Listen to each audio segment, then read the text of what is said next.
If you enter trouble today, you enter life and death threatening situations today, here are two things you're going to realize. One, that you have no friends. You don't have anybody. You are on your own. See, I see people laugh at me and say, oh, she doesn't have friends. She's an introvert. She stays on her own. The truth is, I've never tested it before, but I know friends hardly come true for somebody.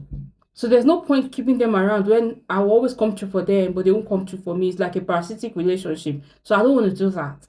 Now, the second thing you're going to realize is this: good deeds matters a lot. Now, I'm going to be throwing more light on good deeds. Now, you see that saraka you always do, you see that goodwill you do, that offering you do, that tithe you give, yes, they're going to speak for you. The reason is this: help will just come from nowhere. You'll find out that when you're in a life and death threatening situation, spiritual help will come. Why? Because you are doing spirituality, you're doing good, you're helping the poor, you're helping the needy.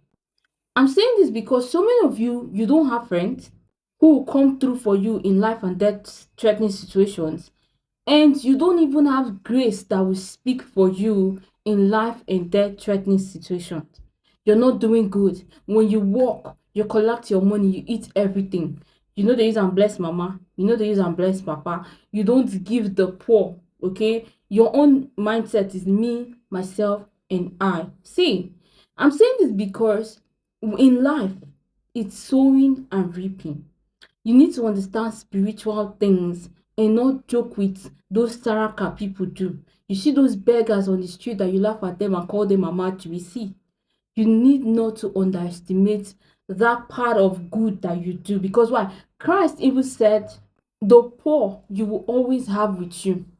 But so many of you don't understand this thing, that sometimes when you do good to those people, you do exchange, spiritual exchange. That when you find yourself in challenging situation, help just comes from nowhere. Why? The good you've done is speaking for you.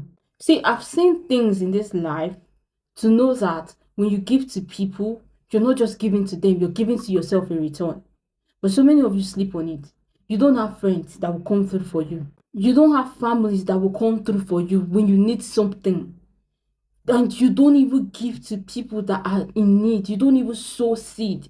See, I'm not a Christian. I don't go to church. I don't do church things, okay? I understand the space or the place of spirituality when it comes to living in the physical realm, in this physical experience on earth, okay? So you need to understand this thing. See, if you're in a deep shit, you're in a deep mess, and you're struggling with no help, check your deeds. Check the deeds, your deeds.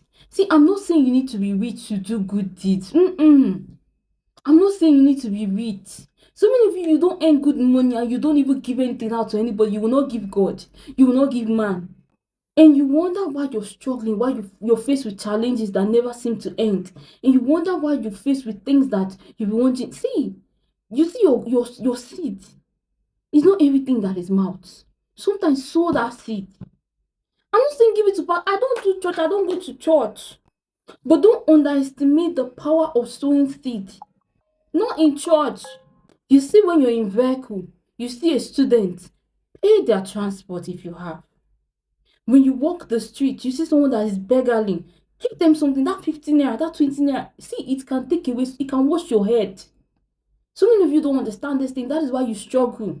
You go on Facebook, you see missionaries talking about how they are spreading the gospel of Christ, and you just emu them. Keen to it. They are going through things. They are being persecuted. Keen to it. You don't believe in it. It doesn't matter. I'm not a Christian. I will still stand and say it. I'm a Buddhist. But then I keen to it while I was once a Christian. So I know what they do for the body of Christ. Wow, these people are doing a good thing. Keen to it. Just sow a seed to like wash your head, wash your family's head.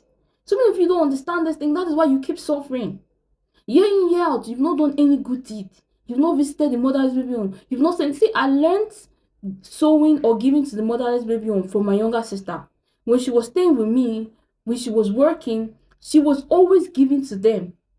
Like, as busy as her work was, she would send me, I would go and drop it. Do you know that she didn't stay in that job for 6 months? She got a federal government job and left. I learned giving when it comes to those motherless baby home from her. And I started doing it. Like I said, I'm not a fan of, see, just wash your head.